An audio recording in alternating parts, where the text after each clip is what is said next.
Norte. Desde Washington les saluda Gonzalo Abarca. Bienvenidos.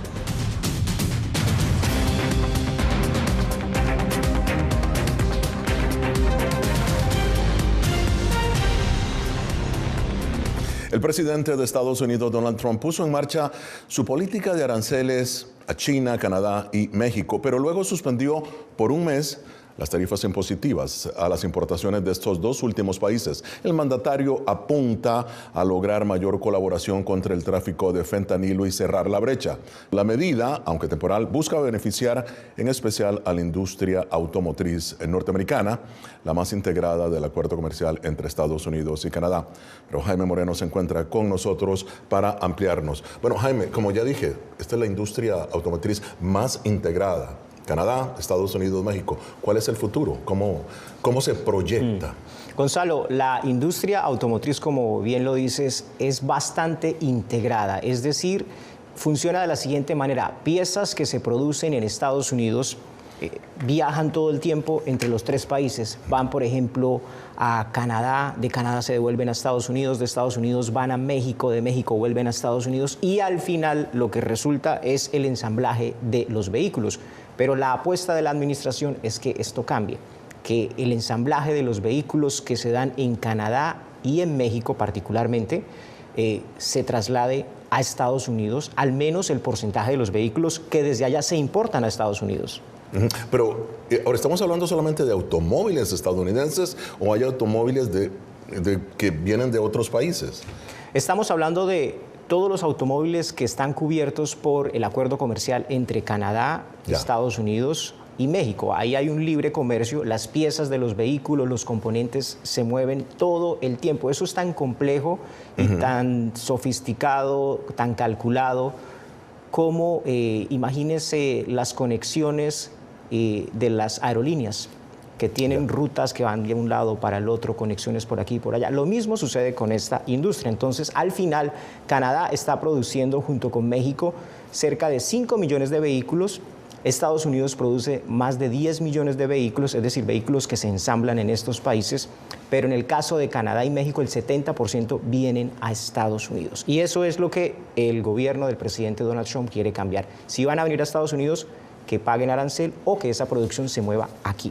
Lo que entiendo por lo que estás diciendo, la idea es que la industria salga de México, se mueva a Estados Unidos, pero en un mes mover una industria. Lo que ha dicho la Casa Blanca es que las compañías tienen un mes para iniciar este proceso. Vamos a ver en un mes si lo que hayan hecho satisface o no las aspiraciones de la Casa Blanca. Pero, por ejemplo, en la primera administración del presidente Donald Trump, el componente que se fabricaba en Estados Unidos, de las partes que se le incluía a los vehículos que se ensamblaban en México y que después se exportaban a Estados Unidos, era bastante bajo, y después de que el presidente Trump renegoció ese acuerdo, ese componente llegó al 74%, es decir, el 74% de las piezas que se le pone a un carro que se ensambla en México originalmente se produjeron en Estados Unidos. Pero en esta ocasión la apuesta en 2025 es diferente.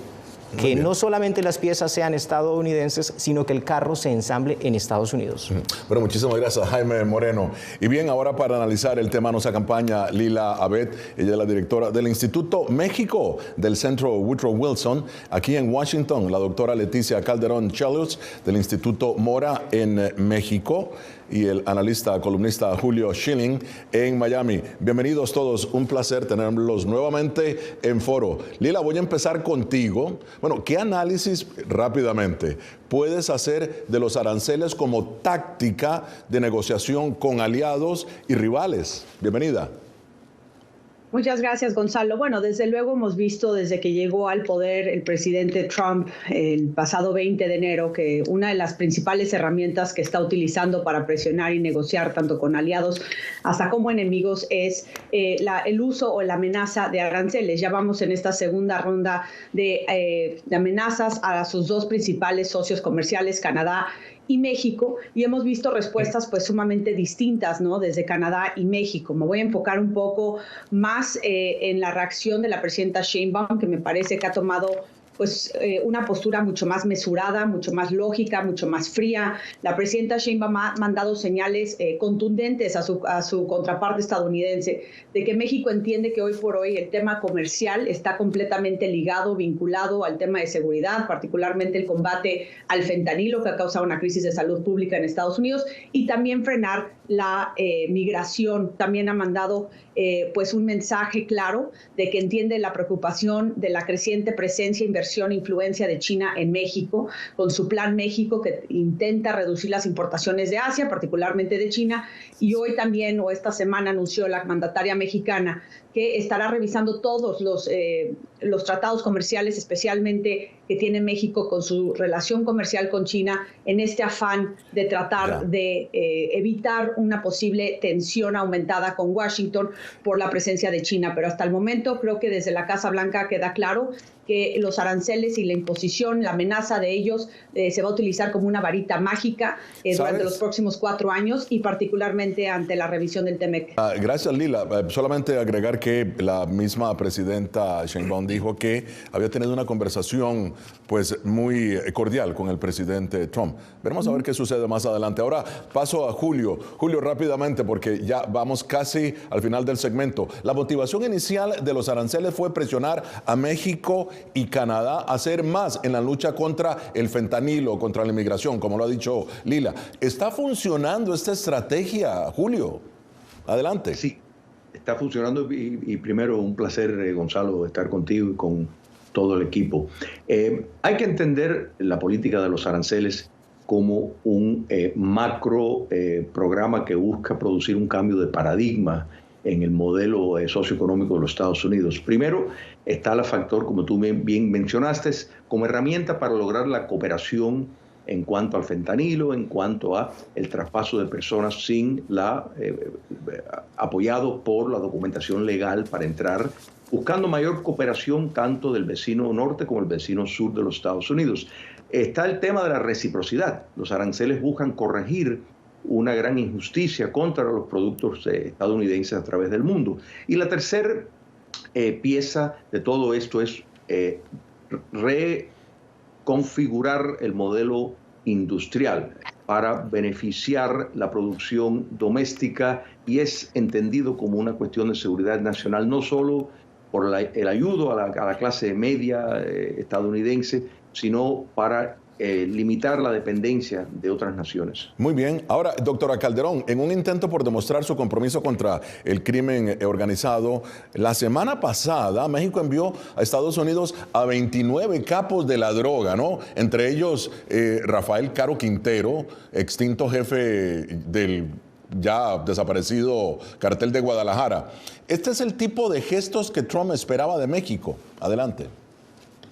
Bueno, yo creo que lo que no se sabe es qué se espera de Trump. La verdad es que habría que empezar por ahí porque es un personaje que no es muy claro en el sentido de qué realmente quiere. Un día dice fentanilo, otro día dice migración, otro día, y con cada uno de sus socios y aliados ha cambiado, digamos, la jugada. Entonces, eso sería lo primero de decir, que no es muy claro, y creo que el mundo entero lo ve, qué es exactamente lo que él pide en términos, obviamente, de esta negociación que al final de cuentas busca mejorar y beneficiar permanentemente a Estados Unidos. Ahí hay un punto que es importante. El cambio que hubo en la política mexicana entre el presidente López Obrador y ahora la presidenta Sheinbaum fue muy importante en términos de el ataque frontal a los grupos organizados. Ojo, digo organizados, y esto involucra también una red transnacional. Y es muy interesante porque hubo un cambio importante. Entonces, tampoco es que haya una novedad total en el sentido de ya esta estrategia que se venía dando desde hace, ya varios meses que tomó ella el poder, y en ese sentido esta sería una parte de esa estrategia. Obviamente, la intención y la decisión de mandar a estos personajes a Estados Unidos sí obedece a una decisión que le empieza a ajustar mucho más, le aprieta a un intento por también y sobre todo mejorar la situación de la seguridad de nuestro país, donde hay lugares que siguen teniendo esta problemática muy severa de la delincuencia en el sentido del narcotráfico y estas redes criminales. Entonces, me parece que el mensaje es doble. Uno, hacia Estados Unidos, por supuesto, porque hay una intención muy clara y se hace también un compromiso, pero la otra es el mensaje hacia los mexicanos. Es decir, la estrategia está avanzando y es, digamos, efectiva porque la estamos viendo ante nuestros propios ojos. Bien, esto es Foro de la Voz de América. Hoy, aranceles, tensiones diplomáticas y el futuro de la alianza comercial norteamericana. Ya regresamos.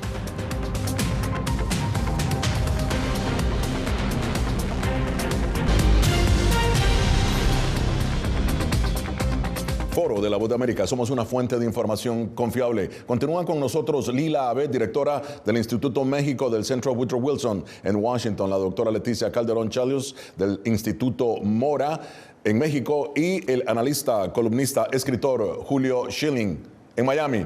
Doctora Calderón, continúo con usted. Ahora, el presidente Trump argumenta que la imposición de aranceles lo que hace es quitar dinero a las empresas extranjeras y dar ese dinero, o en sus propias palabras, enriquecer a los estadounidenses.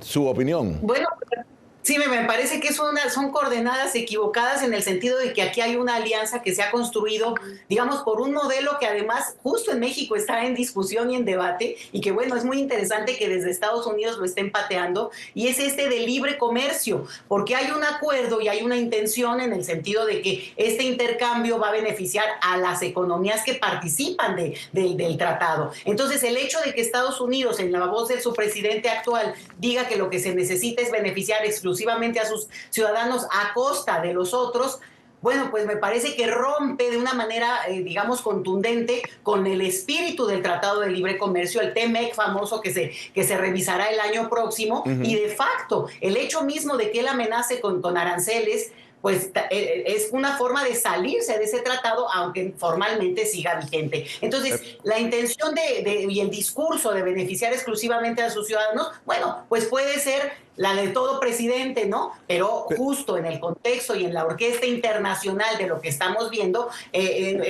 claramente el ataque puede revertirse de una manera muy tremenda, porque al final de cuentas Estados Unidos es un liderazgo que ha gozado de una respetabilidad y prestigio que se está derrumbando frente a los ojos del mundo entero. Claro, voy a retomar, doctora, lo que ha dicho y le voy a preguntar a Lila precisamente, bueno, ¿cuáles podrían ser los efectos de corto plazo para los agricultores, digamos, en Estados Unidos y otros sectores que enfrentan la amenaza constante de aranceles?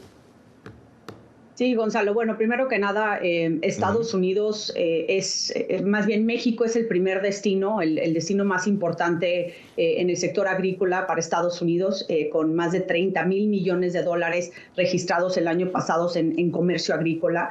Entonces, igual para México. México exporta casi 50% de todas las verduras y las frutas de Estados Unidos. Para darte una idea, 90% de los aguacates que se consumen en Estados Unidos provienen de México. Entonces, cualquier arancel pues tendría un efecto natural en un incremento importante de productos que consumen los ciudadanos estadounidenses, incluso los mexicanos de manera cotidiana. Pero hay otros sectores que bien mencionabas al principio de tu programa, como el sector automotriz, que ahorita también ha tenido una suspensión de aranceles porque las autopartes cruzan múltiples veces en ambas fronteras, las tres fronteras de América del Norte, y eso podría tener un impacto tremendo en uno de los sectores críticos para Estados Unidos. Pero así podemos hablar del sector manufacturero, eléctrico y demás. Cualquier arancel sí se supone que es violatorio, aunque sí me gustaría resaltar que el artículo 32.2 de seguridad esencial del TMEC dice que un país puede imponer un arancel si determina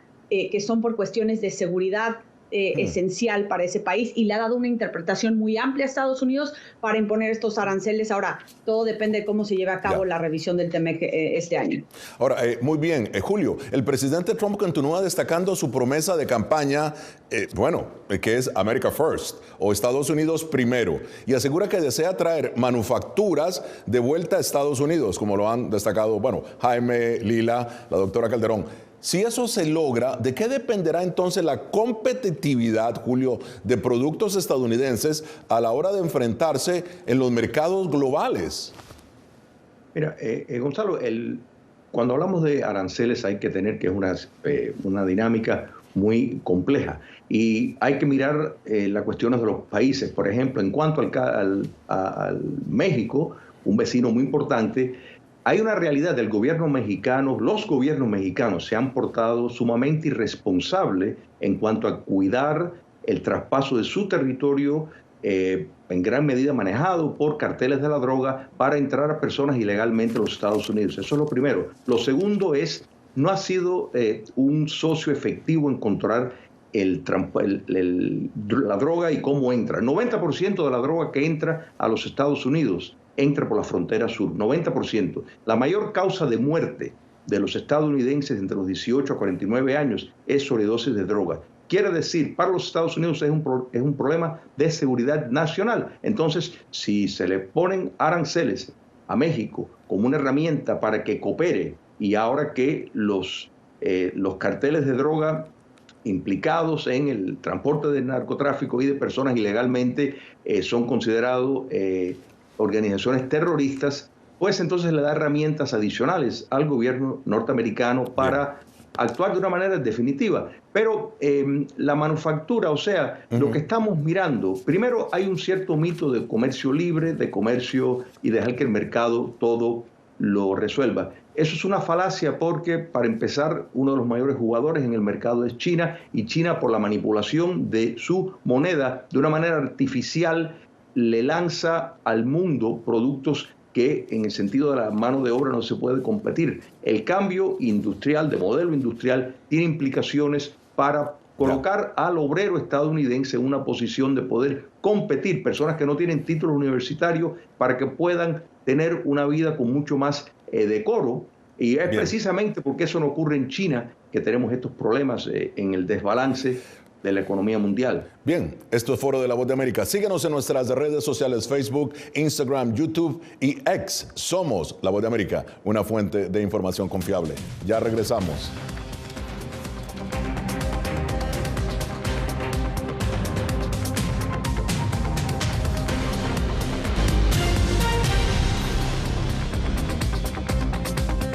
Esto es Foro de la Voz de América. Lila, ¿cuál es el futuro del acuerdo comercial entre Estados Unidos, México y Canadá, en tu opinión?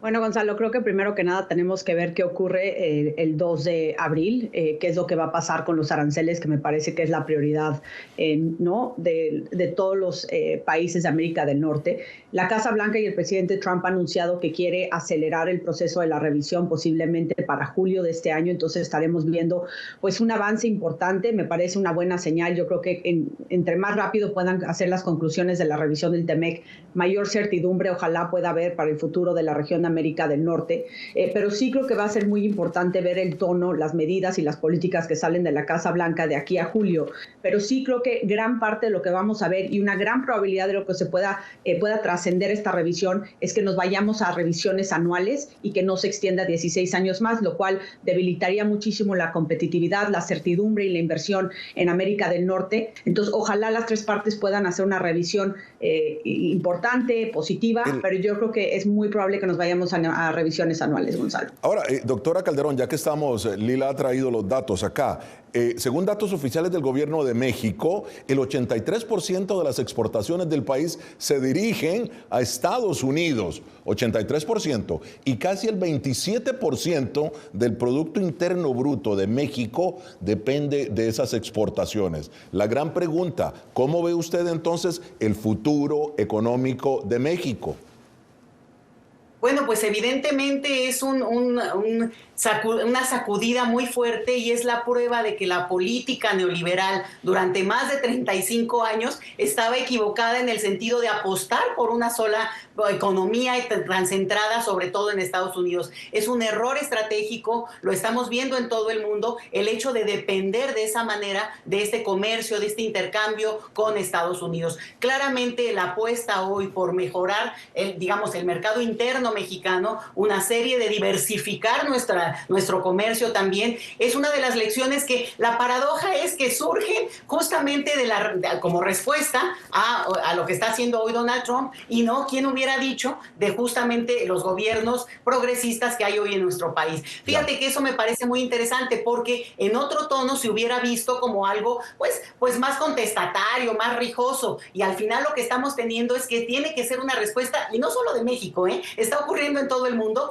Bien. que hay que separarse, diversificarse, no confiar en un país que ya no es leal, no es, digamos, responsable de su propia política comercial, y sobre todo por algo que decía el colega anterior, que me parece que es sumamente desatinado, y es el hecho de que México ha cooperado realmente en términos, fíjate, la migración el sexenio pasado fue uno de los temas más delicados que el presidente López Obrador en su momento sí contuvo de una manera muy importante, cooperó abiertamente, fue muy criticado eso en mi país, pero ahora, lo que es importante acá es que al final de cuentas el hecho de que no se reconozca eso en Estados Unidos y que se extorsione abiertamente con el uso de aranceles para tratar de someter, pues es sumamente grave. Y el último detalle.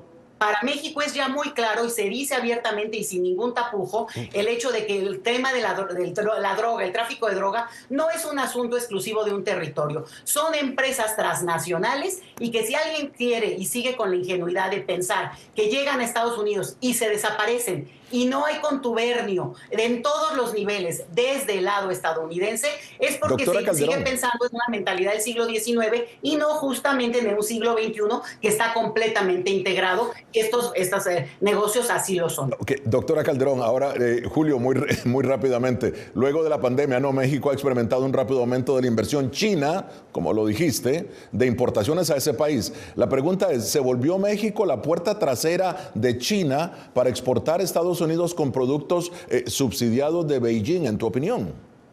¿Cómo no? Antes de contestar, la señora que me precedió me dio la razón en mi argumento al querer decir que estaba desatinado, porque precisamente si López Obrador cooperó un poco, fue porque Donald Trump lo amenazó con aranceles, lo amenazó con revisar las relaciones que tenían, y eso pues sí logró una cierta mejoría en cuanto a ese cuidado. Enseguida que Joe Biden revirtió todas esas órdenes, volvió la anarquía en la frontera sur, y sí, México es responsable de las milicias del narcotráfico que tienen tanta influencia, lamentablemente, en la gran República Mexicana, en el sector político. Eso es innegable, y el pretender que eso no es un hecho, estaría arando en el mar.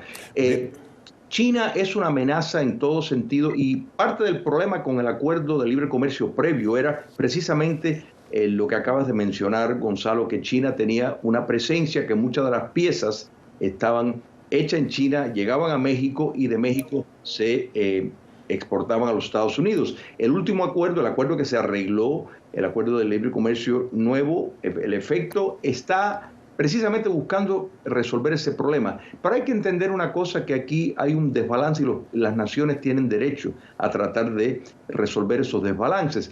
El estándar de vida de México, sin lugar a duda, ha subido.